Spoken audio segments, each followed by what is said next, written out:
turn that on right now. This is as much a reminder for me as it is for all of you. The recorded sessions are archived on the UCF AAC Collaborative YouTube channel for later viewing. The link is on the slide, and Maria will be putting it in the chat as well for anyone who wants to find our archived sessions. Just a note about our funding source, the UCF ECHO AAC for Adults series is part of a project that is under the UCF AAC Collaborative umbrella. And this project was made possible by generous funding given to us from the WITH Foundation. In terms of some reminders for today's session, we'll have our expert speaker present information related to the content area and best practices. We'll have a question and answer period about the content, and then we'll also have an opportunity to talk about any cases that come to the surface as being pertinent or relevant to today's topic. And we'll conclude with a group discussion with Chris as our leader. In terms of webinar tips, make sure to please close any applications that use bandwidth or resources on your device so that the webinar can run smoothly for you. I mentioned the question and answer time post-presentation. If a question pops up that you'd like to be sure we address, please go ahead and submit that in the chat box. We'll be monitoring that throughout the webinar and collecting questions. Please do remain muted throughout the presentation to ensure that all participants can hear the information that's being presented. And of course, you're welcome to unmute for questions during the case discussion. Throughout the course of this series, we are collecting data regarding the efficacy of the training and its impact on professional development, the impact of the professional development on your perceptions of your confidence and competence in providing AAC service delivery. The requirements to participate in this survey are listed on the slide here. Participation is optional and will in no way affect your CEUs for this course, but we do ask if you have just a moment to complete the survey. We appreciate your participating in the survey so that we can refine the ECHO professional development series to better meet your needs. And without further ado, we would like to welcome Chris Klein. Chris has been working closely with people that use AAC for the past 10 to 12 years. He was president of USAC, or the United States Society of Augmentative and Alternative Communication, from 2013 to 2016. During his time with USAC, he realized that the AAC community had a real need for a mentor program, and that led him to form an organization called Become AAC. Chris believes strongly in building meaningful relationships with people, and he is here today to share his expertise with us. And Chris, we welcome you to the UCF AAC ECHO series. I'll give you just a moment to share your slides. Close mine out, and thank you for being here. I am going to share my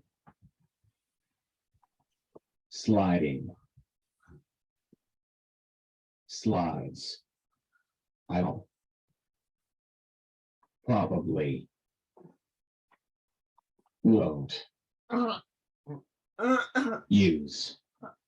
I'll probably won't use the slide show, but it's going to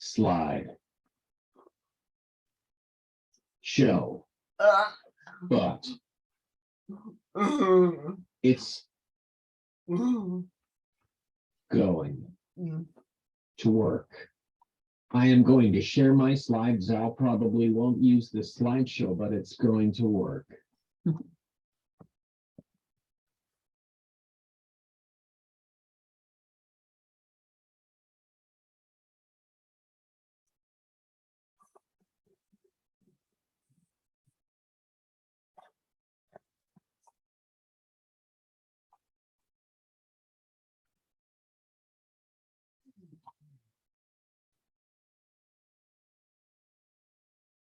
It was my freshman year at Hope College, and I was in psychology class.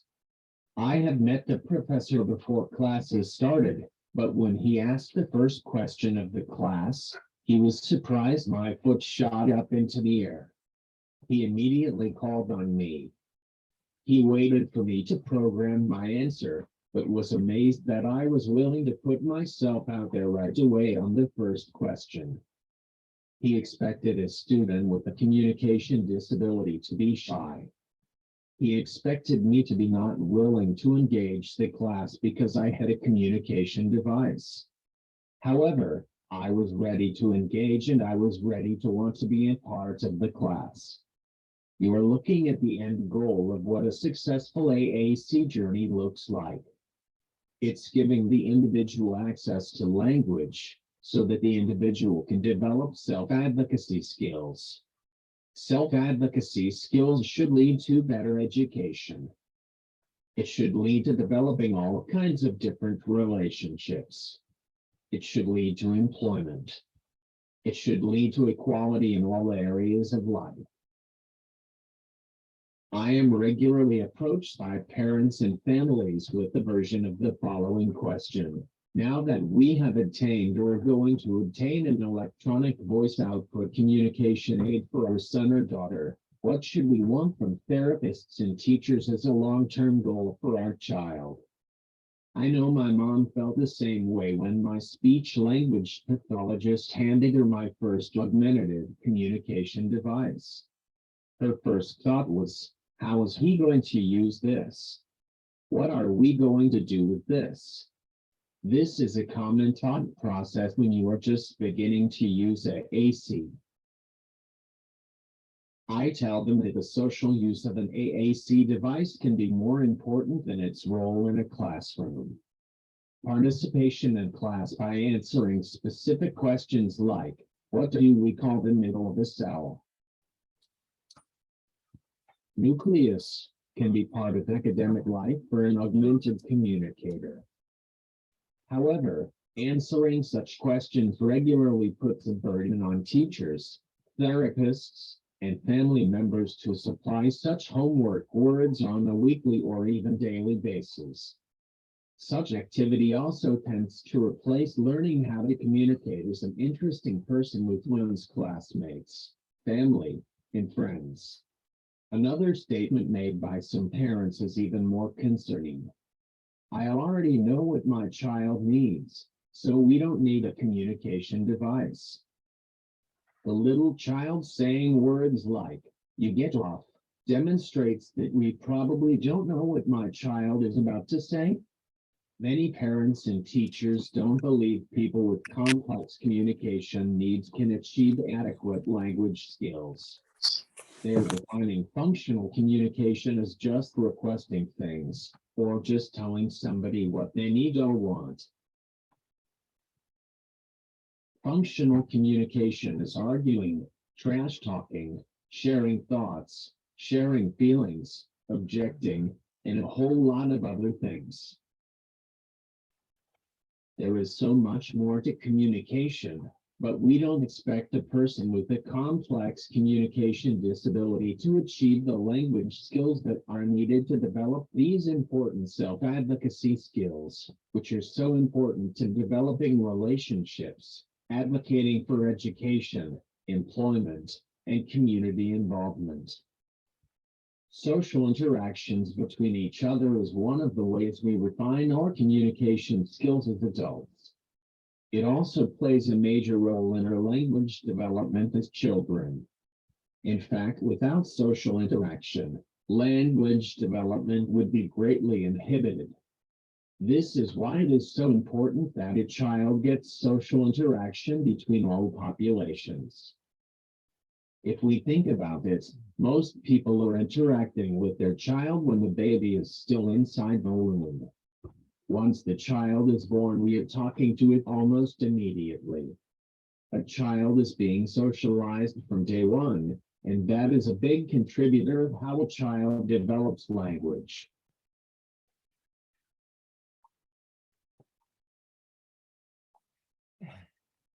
In my experience, social isolation is a common factor for people who use augmentative alternative communication. People who use AAC tend to have limited access to common everyday language, which prevents them from developing the self-advocacy skills that are needed to build all kinds of different relationships. In my opinion, it isn't enough to give a person an AAC device if it is pre-programmed with phrases and sentences. As I have discussed among my peers, we want to have the ability to say anything we want to say as quickly as possible. This is why it is so important an AAC device gives them the proper access to everyday language. We are still learning about how people with complex communication disabilities develop language. It has been studied and researched a lot, but it is obvious there is not a one-way fits everybody solution to this dilemma. At the same time, social interaction plays a bigger role in language development for AAC users than most people believe. One of the first duties for a team working with a person with a communication disability is to advocate for and promote the use of AAC systems that allow the person to develop their language skills to their best of their abilities. However, the question becomes, where do we go from there? We have so many different influences that decide this direction, and we lose sight of what is important to the person that is going to be using the AAC device. This is where the influences become the dictator. They become the end goal, and all of a sudden communication becomes something different. It becomes about meeting the educational standards. It becomes about giving a person a way to express his needs and or wants. It doesn't become about developing language to his or her best ability. Communication is not about meeting educational standards. It isn't about requesting needs or wants.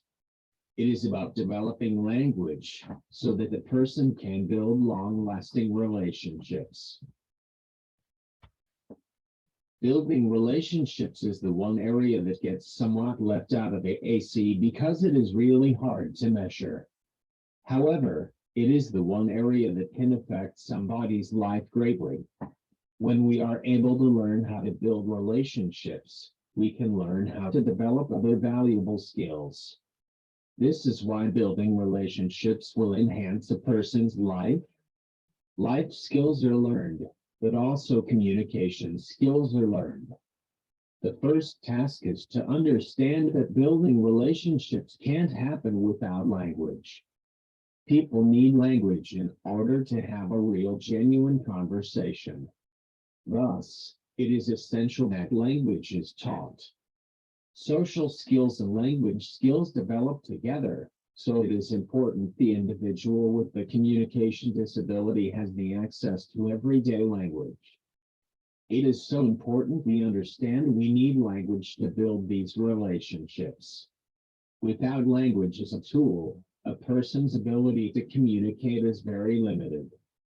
This is why getting a mastery of core vocabulary and syntax is a foundation of successful communication. Language in itself isn't the ultimate goal. The ultimate goal is taking advantage of one's language skills and use them for communication.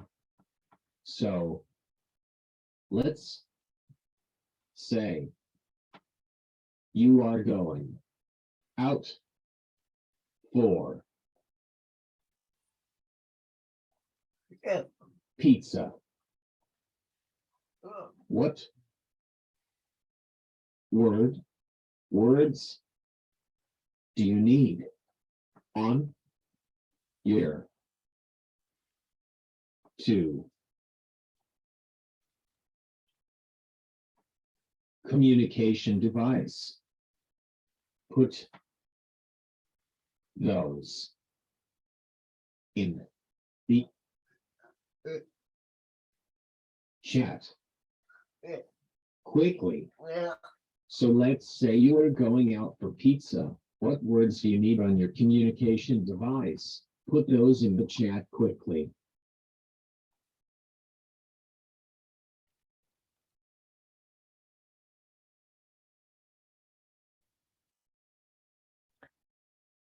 As folks write their answers to Chris's question in the chat, I'll read them aloud. We have one, my son would want a margarita. He uses AAC.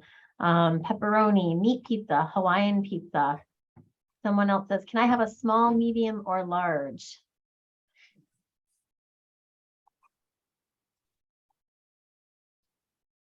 Cheese. We have a lot of vocabulary related to types of pizza.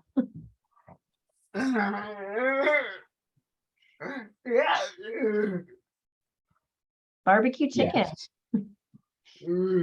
we do. Which is what I expected. Yes, we do, which is what I expected. Chris, I do want to mention we have a couple of outliers in our group, some real informed folks. Kathleen says we need words for toppings, words for numbers, drinks, napkins, core words like want, don't, like, more, etc. Any comments that she would want words to comment about the food and to interact with people at the table about a variety of topics. So that is what we want. So that is what we want. The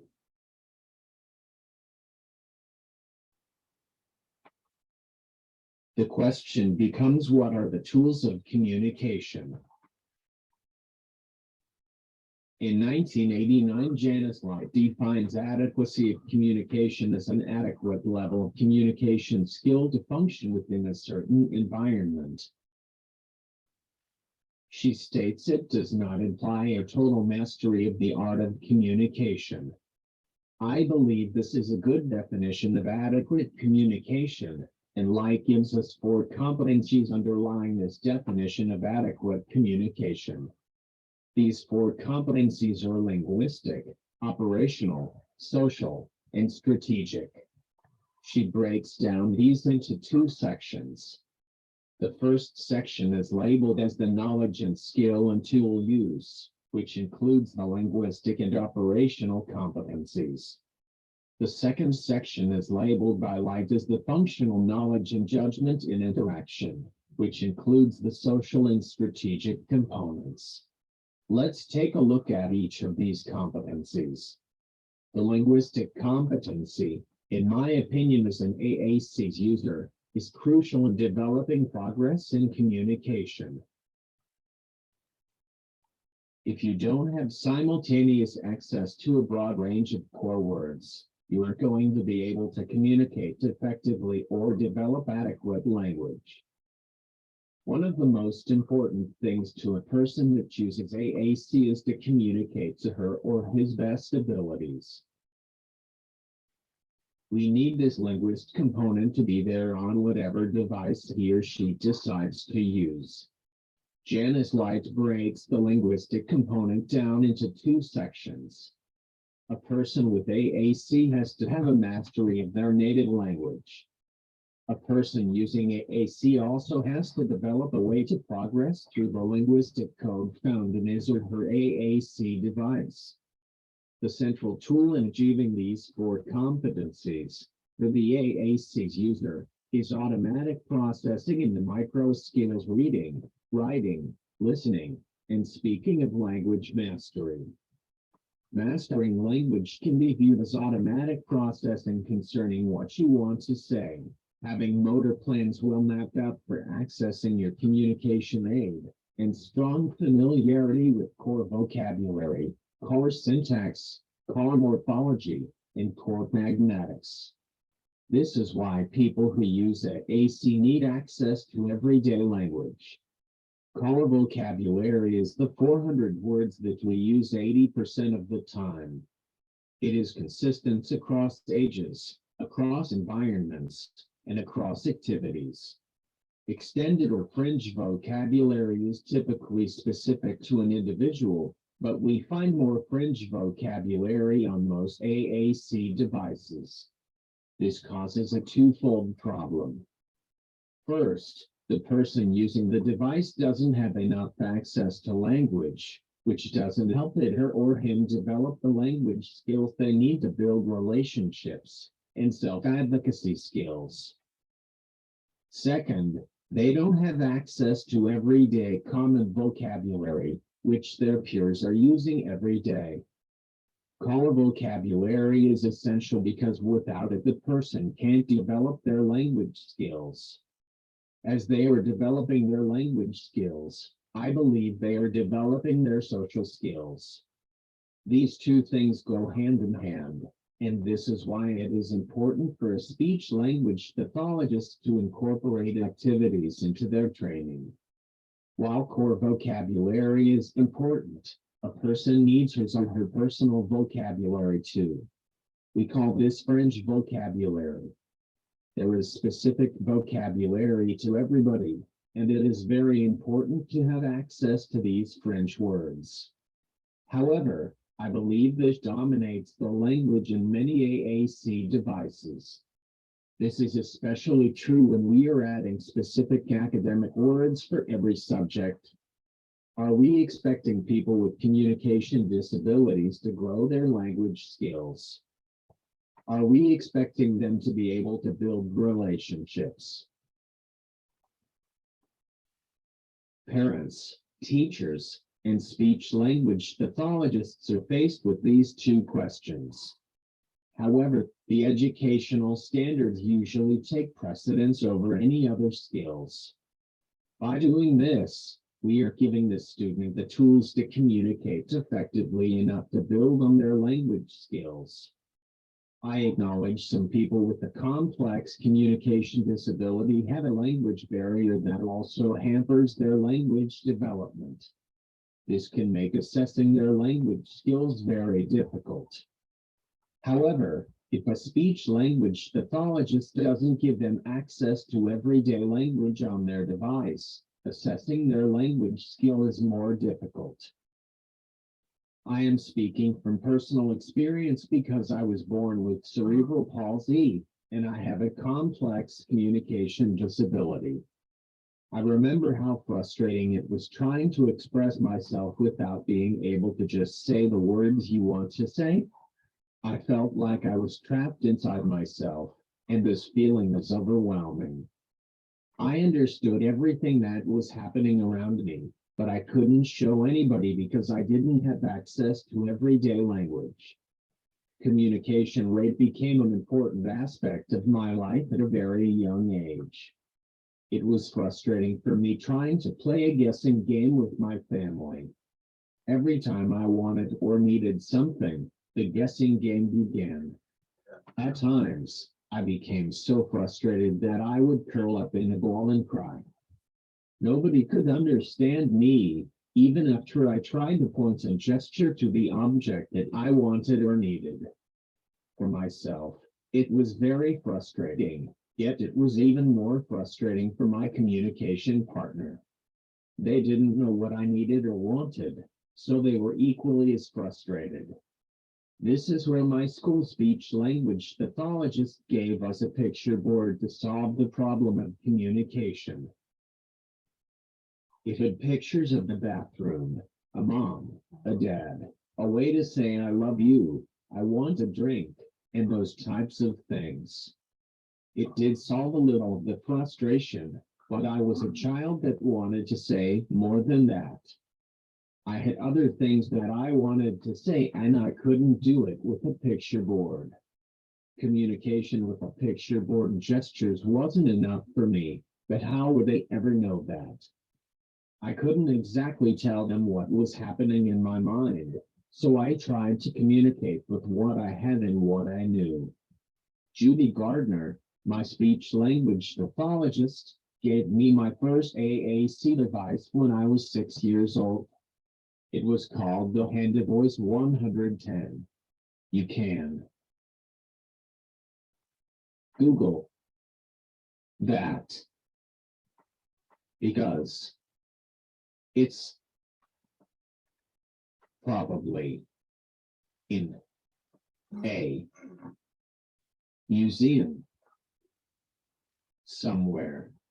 You can Google it because it's probably in a museum somewhere. It was made by Phonic Ear, and I believe it was way ahead of its time. It was a word-based system, which had 4 levels of words on it. You had to pick the color level, and then another square to say a word. It wasn't icons, and most people believed you had to read. While I was able to read a little, I learned the motor plan of the hand to voice 110. It helped me develop my language, which helped me develop into a better reader. When a word wasn't on the device, you couldn't just spell it out. On the 4th level of it, it had 3 rows of phonetic letters. You could sound out any word that you wanted to say. The system here allowed me to say anything that I wanted to say. I was sent home with that device on a Friday, and by Friday night, I was already talking in complete sentences with it. Judy gave me words for the first time in my life, and I could finally tell my older brothers and sisters to leave me alone. I could say what I wanted to say for the first time in my life, and that is why I used it quickly. Communication devices have been known to use pre-programmed sentences and add words that are nouns more. In my experience, many people believe people that use AAC need to answer a question in class, order food, tell somebody what they need, and those types of things. I don't believe they are looking at the bigger picture. A communication device has the opportunity to give a person a chance to develop language skills.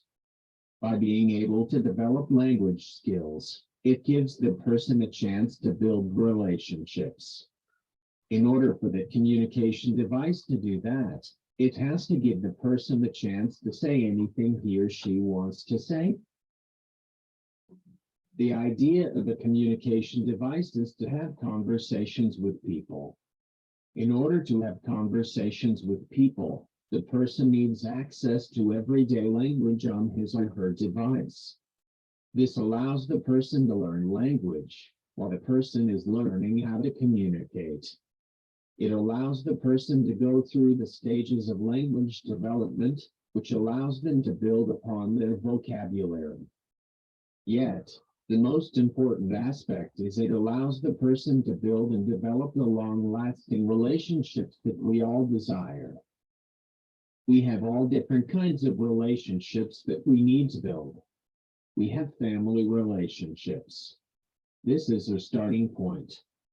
This is where we get most of our interaction. So we need to have activities set up so that the person who uses AAC is included in the activities.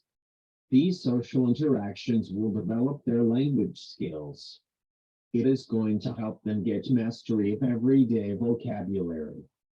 This is where we learn and develop some social tendencies. We have friendships. Communicating with friends is important to the person, and it continues to develop their social skills. Playing games helps the person practice use core vocabulary. They can tell their friend, come here, go there, put it here, take me over there, and so on. It is these kind of relationships that make communicating fun. When something is fun, you want to do more of it. This is an aspect that gets lost in AAC. We don't allow people to play enough, and while playing, they are developing their language skills. We have student and teacher relationships. This is where a teacher can not only challenge the student, but also build upon the language skills she or he is already developing. The teacher can ask the student a descriptive question so that the student can keep building on the language skills. Descriptive question allows the student to answer with core vocabulary. It allows the teacher to correct grammar syntax, which builds on the student's language development. In my experience, programming special vocabulary into the AAC device for every subject isn't doing the student service because it isn't developing his or her language skills. My teachers were able to see me build sentences, which showed them that they weren't challenging me enough.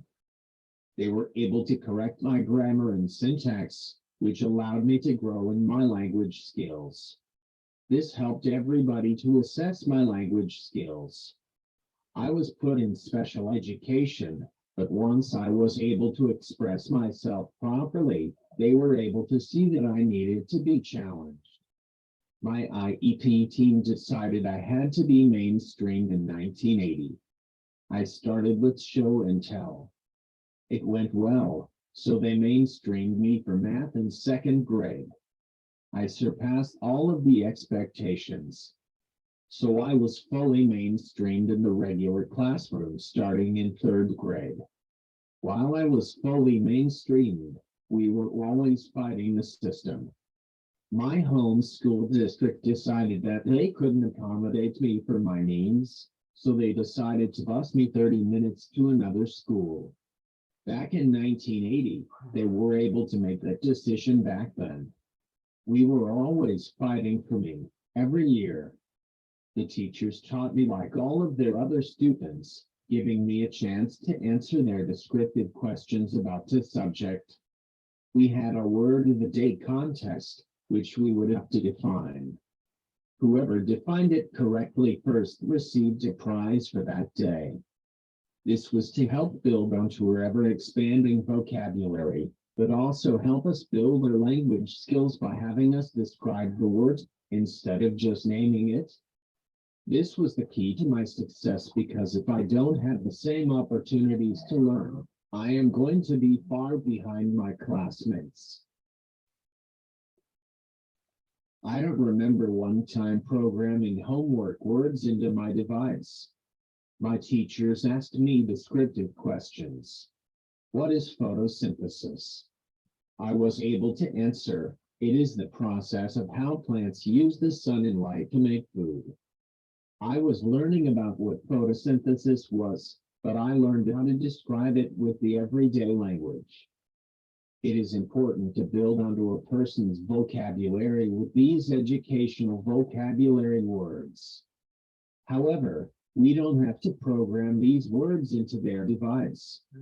A person can describe these words by using everyday language.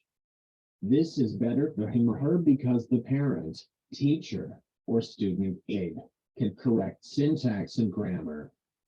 This is how the person is going to build on his or her language skills and thus become a more effective and efficient communicator. While the educational side of things is important to concentrate on, the social aspect of life is just as important. If you think about it, we are designed to be social. It is in our nature, so it is just as important we give people with complex communication disabilities the same opportunities. People who use AAC don't get to often interact socially, so using an AAC device feels like homework to many of them. This is why it is so important we give people with AAC an opportunity to interact socially. If we are going to have success with people who use AAC, we need to create opportunities for them to interact with people without making it seem like work. This is also where a person learns social skills. A person needs to be able to learn how to listen, take turns, and reply properly within a social setting. They can have achieved all of the linguistic and operational components, but if a person with a complex communication disability can't use them in a social setting, the communication goal won't be achieved. If you were socially isolated, you aren't going to learn how to use these vital tools. It isn't only language that builds relationships. It's learning how to properly interact with others and respond appropriately. The family unit is a great place to start learning about these social skills. Light has expanded the definition to include motivation of the person, attitude of a person and his or her support team, confidence of a person, and the resilience of a person. If an individual isn't motivated to communicate, it isn't going to happen. If the individual support system isn't willing to embrace AAC, the individual isn't going to want to use it for communication. Failure to be supportive and create motivation will affect their confidence and resilience to use AAC. This is logical, and yet we're still wondering how to get individuals to embrace AAC and become efficient communicators. My family embraced my communication device, so we came up with our own games to play with it.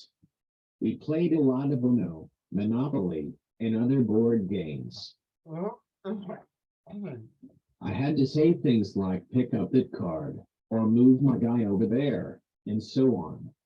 However, I learned how to talk during games too. I learned how to take turns, listen to them, ask questions, and even trash talk during the game we were playing. I had a one-on-one aide through lunch for 3rd and 4th grade. My one-on-one aide would write all of my tests and also help me with the personal care stuff. After lunch, students would help me complete the rest of the day's schoolwork. They would take turns helping me, which made them more comfortable interacting with me.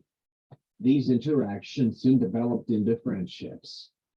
I would have friends of mine volunteering to do recess with me, which was either playing a game inside the classroom or playing soccer on another area of the school's playground. These social interactions were so important to my development, we fought to keep me in the same school district for my middle school years. I believe without this social interaction in these early years, I wouldn't have been as equipped as I was when I went to college. I believe my social development started this early, which we need to recognize too. While language skills are taught and learned at the educational level, they are mostly learned when we play and are social with our peers. It is difficult learning language without a communication disability. It is even more difficult when you are learning how to use an AAC device as well. This is why we need to incorporate social activities when a person is learning how to use an AAC device. This is why I am encouraging clinicians to make learning AAC less about work and more about fun. Learning language skills isn't supposed to be easy, but it isn't supposed to be always a grind. You're supposed to have fun as you are developing language, and in my experience, this fun part is getting left out. I have joined an organization called Impact Voices. When the pandemic started, a family came up with an idea to have virtual hangouts for AAC users. This was to combat social isolation, but also to give the AAC's user a chance to direct and guide their own organization. Yes, there are many AAC organizations out there. A lot of them are run by professionals, and really over the past 30 years, there has been little progress on key issues for AAC users. Impact Voices wants to give the AAC's user a bigger voice at the table. Our vision is to see a world that values human diversity and embraces people with complex communication needs who use AAC, and for AAC users to have the quality of life in every area of society. Our virtual Hangouts is just a start. We have seen progress in everybody's social interaction, which is exciting. At the same time, we know we have work to do. Impact Voices wants to move the needle of living the quality of life forward. In order to achieve this goal, it has to begin with language.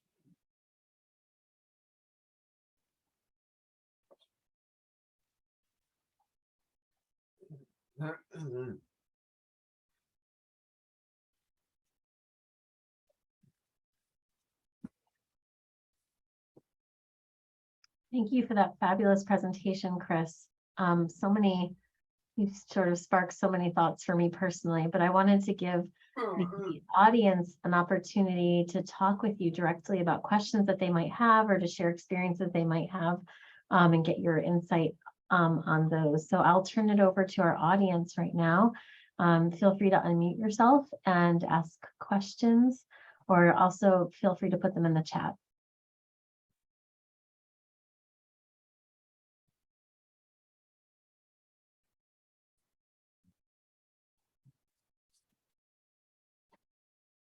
So Chris, we have on an A, C, C, E, except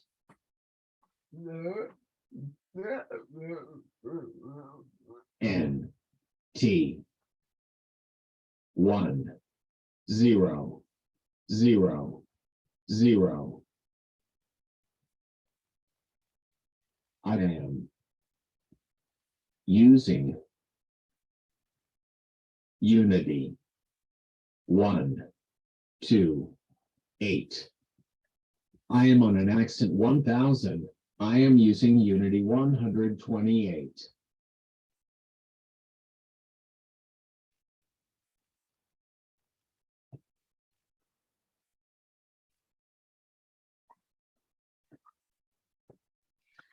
Chris.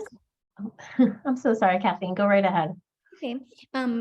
Chris, I was really intrigued when you mentioned, and I want to make sure I understood it correctly, not needing to program in academic words like photosynthesis, but instead just making sure the vocabulary there to describe it.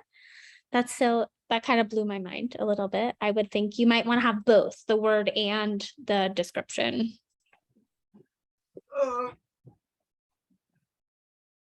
Well, I understand. You may want that, but if you program every word that is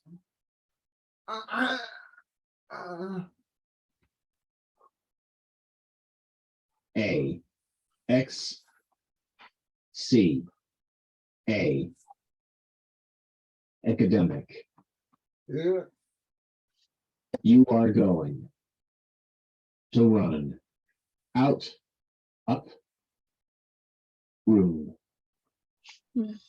and really drive yourself crazy, because teachers will keep giving you those words.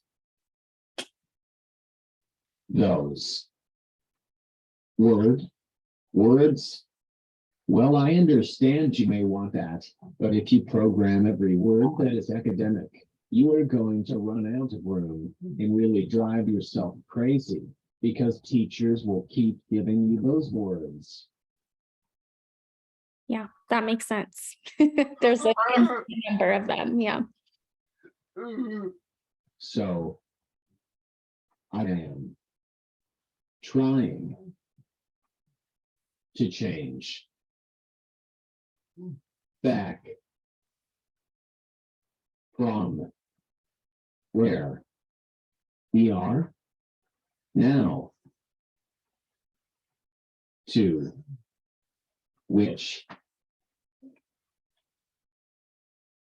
in the 70s and 80s. So I am trying to change back from where we are now to where we were in the 70s and 80s. That makes sense. Thank you.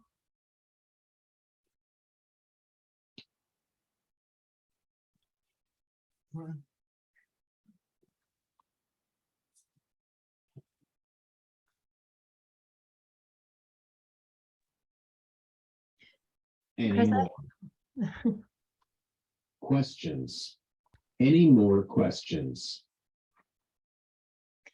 I have a question and I guess more of a comment, if that's okay. Yeah. Thank you. One question, this is a very simple question. I just wonder if you would mind my sharing the link to your blog that you have in your signature line on your email address for folks to check out if they don't know about it already. Love that. And I need to do more on that. Just finding the time. I would love that, and I need to do more on that, just finding the time. I hear you. Finding the time is the biggest challenge, I think. If you figure out a way to create time, please let us all know. I guess the comment that I have, I don't know if there's really a question here, but I was really just struck by what I thought was one of the central themes of your talk, and that is the critical importance of supporting use of AAC really for social engagement in service of establishing relationships. And I so appreciated that you highlighted that, because I think that often we get, as SLPs, as educators, as researchers, we focus on discrete skills at the expense of thinking about people connecting. And I just want to say thank you, I guess, for delivering that message, because I think it's gonna, I'm already thinking about some of the slide decks I have for next semester that I'm going to tweak based on that message that you reminded me of today. And the critical sort of central purpose of communication is to connect with other human beings.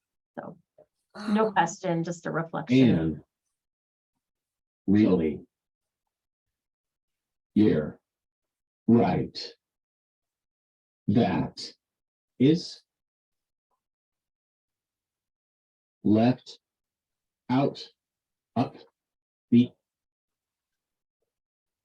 conversation.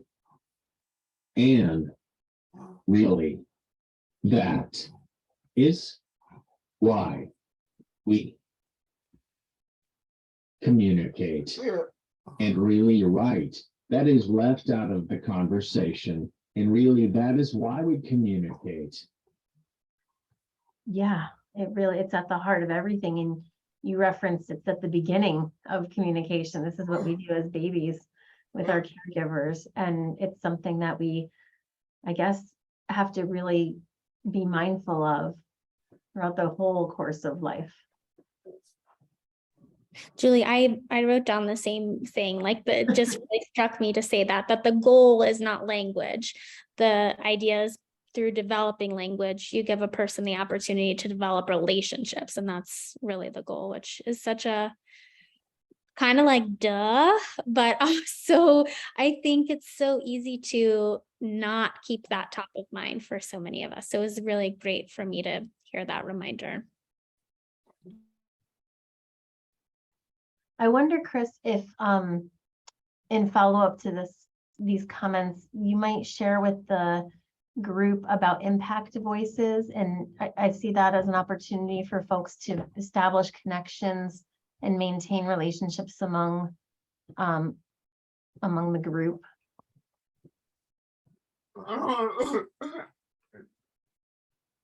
Yes. And I would love to do that. Actually,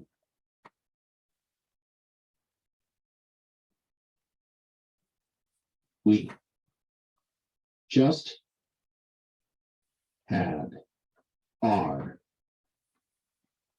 first live hang out and celebration 2 weeks ago, and that went really well. We are trying to take on the EMP, employment problem, and at the same time, care, develop relationships and community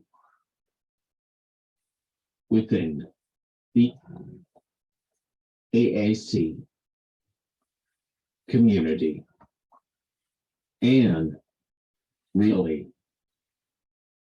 help AAC USERS develop into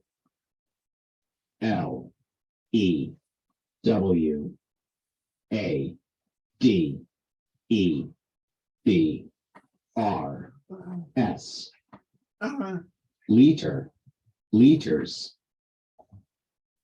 in our organize. Yes, and I would love to.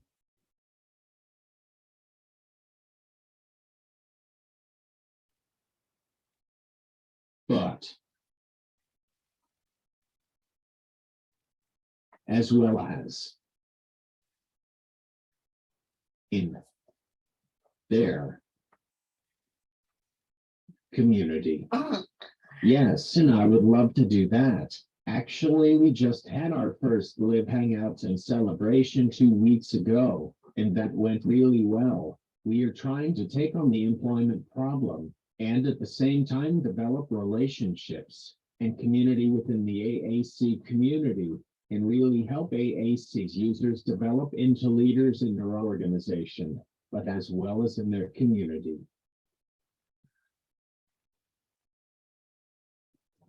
Very important, that employment problem that you mentioned, and having a group of folks really paying close attention.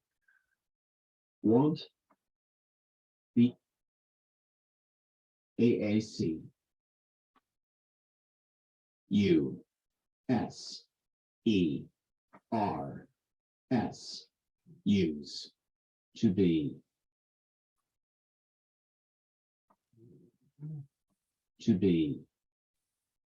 heard and really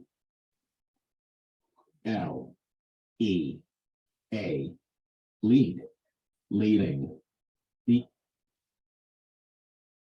conversation forward.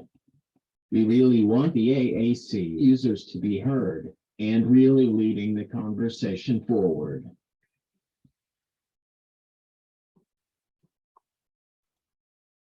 Yes, it comes back to that self-advocacy point that you made early in your presentation. Yeah, absolutely. Yes. And how do we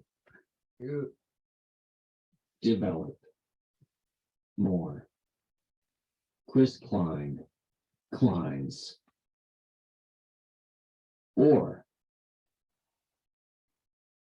or Kevin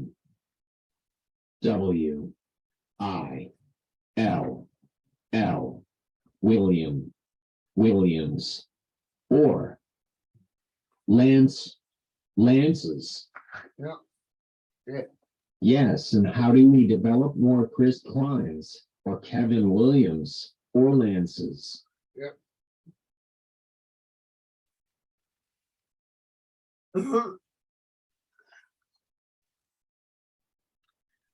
Yes, we wish we could clone you, Chris. There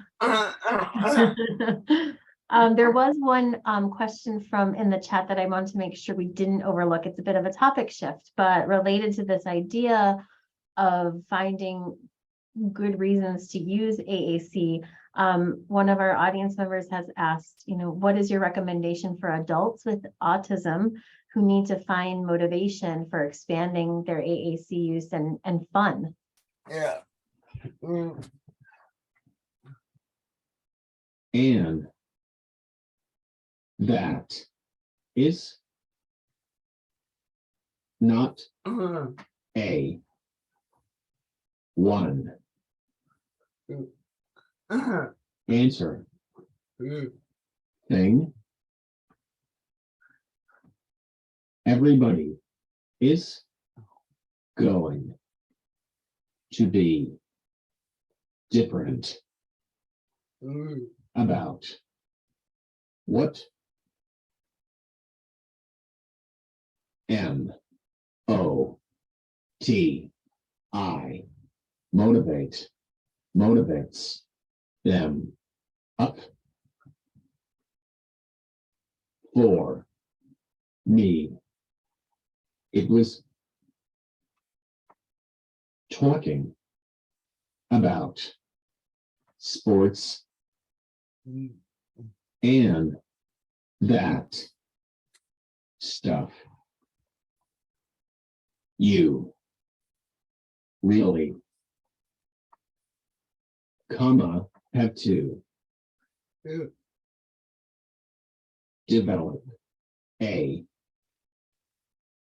relationship with that person and find out those MOT motivating FACT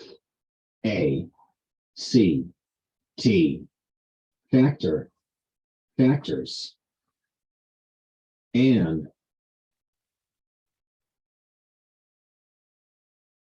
I believe that is where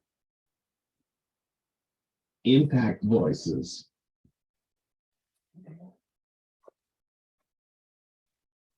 could be a great tool. We give everybody a chance to talk and answer. ICE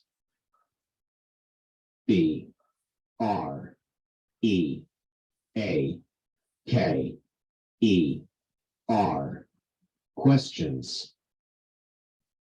So I know I really didn't answer that question, but and that is not a one answer thing. Everybody is going to be different about what motivates them. For me, it was talking about sports and that stuff. You really have to develop a relationship with the person and find out those motivating factors. And I believe that is where impact voices could be a great tool. We give everybody a chance to talk and answer icebreaker questions. So I know I really didn't answer that question, but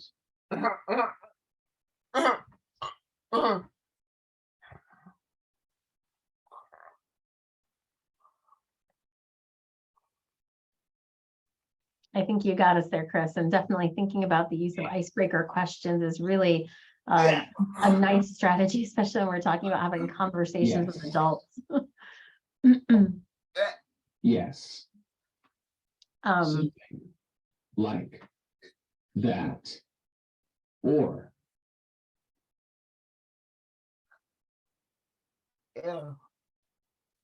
yes, something like that.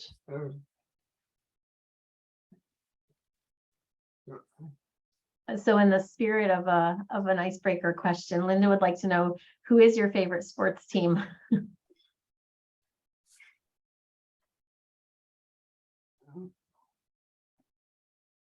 Sports team is probably still the Cubs. But I like all of them. And because I grew up in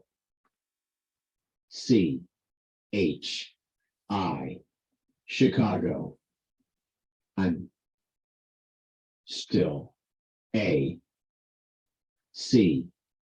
a Chicago fan. But I don't like the SOX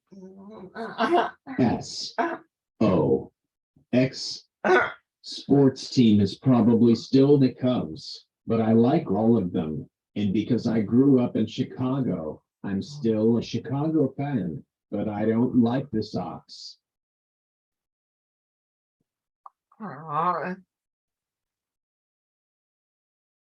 Oh, thank you for that. I think we have time for one last question before we need to wrap up for today, and we don't want to keep Chris too long. There was one more question that came in through the chat, and that is, Chris, when someone who uses AAC has been talked over and around for their whole childhood, what do you think helps them make sure that they demand the time they need to reply and to be heard? And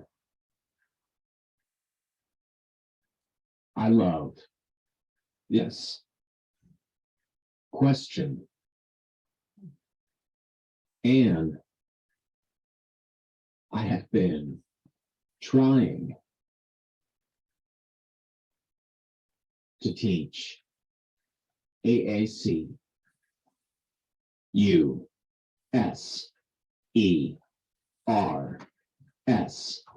Yes. I believe keeping the voice on helps that problem a lot. And that is why I keep it on when I am programming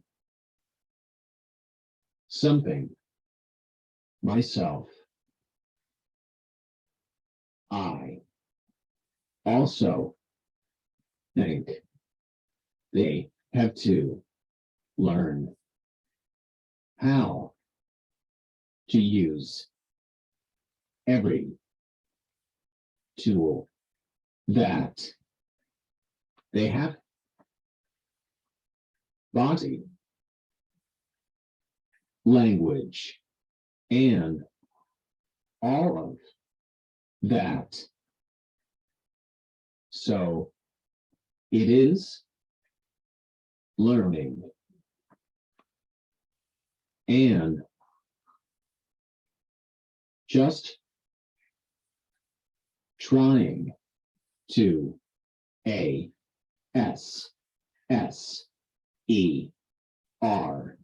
assert yourself, which is why sometimes having a MENTO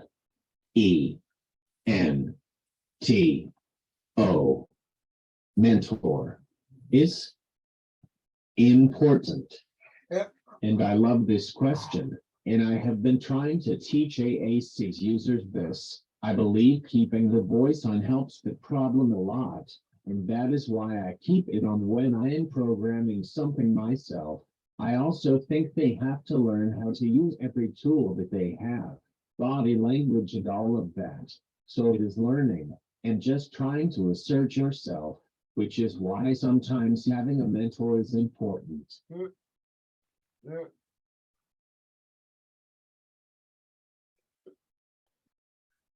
Such good reminders. Thank you. Yeah. Before we wrap up for today, does anyone have any last comments, thoughts, questions? I do have a couple of extra slides to share as we conclude our time with Chris, but I want to leave open for one and any last final thoughts.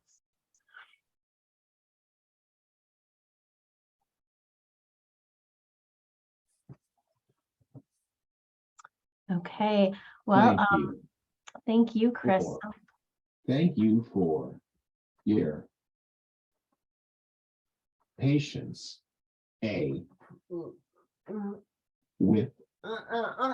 TECHNOLOGY.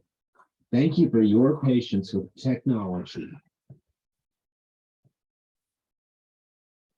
It was truly our pleasure. Yeah. Let me share a couple of slides to bring us to a close today. As a reminder, we do have a post training survey for folks to complete. We really appreciate every little bit of data that we can get to make sure that our ECHO series is meeting the needs of you as our attendees and the community at large. So they're not very long, the surveys. If you have the opportunity to take a few minutes, Maria is going to drop the link in the chat for you. If you've taken it after a previous ECHO session, that does not preclude you from taking it now. We have a survey for each session. So I just wanted to make that clear. We're trying to get feedback on each individual session after the session is over, and we'll aggregate that data at the end. Again, IRB reminds me to tell you that participation is optional and it will not affect your CEUs in any way. As a reminder, we have Kathy Binger from the University of New Mexico joining us next week, Wednesday, October 26th, again at 12 noon Eastern time, and she'll be talking with us about intervention strategies, AAC intervention strategies. If anyone has a case study that they would like to submit for consideration as part of that talk to discuss practical application of some of the concepts that are presented, you can use the Qualtrics link here on the slide, and Maria has also included that in the chat for your reference. Also for your reference, we have the UCF ECHO website, which includes a list of past and future presentations. So you can check those out and see which ones look interesting to you. As a reminder, you will receive a participant form in your follow-up newsletter after the session. You can complete that form to acquire your ASHA CEUs. You only need to complete one form, even if you participate in multiple sessions. We are only permitted to award CEUs for sessions that you attend live. So unfortunately, the recorded sessions do not qualify. But if you do check in with us, on our weekly Zoom sessions, we're happy to help facilitate those CEUs for you. And then finally, we'd like to just thank you for your participation today. And of course, a very big thanks to Chris, who is willing to share some of his experiences, his content area expertise, and his all-around wisdom with our group. We appreciate you, Chris, and we thank you for being our guest presenter for this week's ECHO session. And with that, we'll be signing off and hope to see all of you back next Wednesday for another riveting professional development training. Thank you.